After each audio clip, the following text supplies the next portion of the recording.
बाबा, आज येताना बासुंदी घेऊन या ना. अगं, कालच आपण आईचा वाढदिवस होता म्हणून आणली होती ना.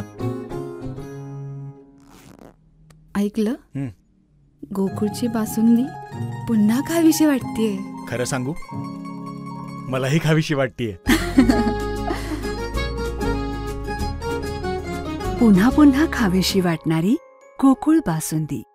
समर्थ रामदास स्वामी यांच्या पादुकांचं मुरगुड शहरातील शिवगड या आध्यात्मिक केंद्रामध्ये भक्तिपूर्ण वातावरणात स्वागत करण्यात आले.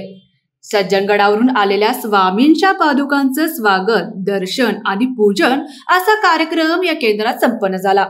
येथील आंतरराष्ट्रीय कीर्तीचे प्रवचनकार डॉक्टर श्रीकृष्ण देशमुख यांची सज्जनगडावर अनेक प्रवचने झाली आहेत. याशिवाय रायगड जिल्ह्यातील शिवतरघळी येथे सुद्धा डॉक्टर देशमुख यांच्या मार्गदर्शनाखाली स्वामी समर्थ भक्तांसाठी शिबिरे आयोजित केले जातात. डॉक्टर देशमुख हे स्वामींचे भक्त आहेत.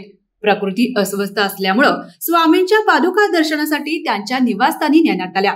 अत्यंत भक्तिभावाने त्यांनी हात जोडून बिछाणावरूनच गुरुपादुकांचं दर्शन घेतलं. यावेळी मोठ्या संख्येने भाविक उपस्थित होते.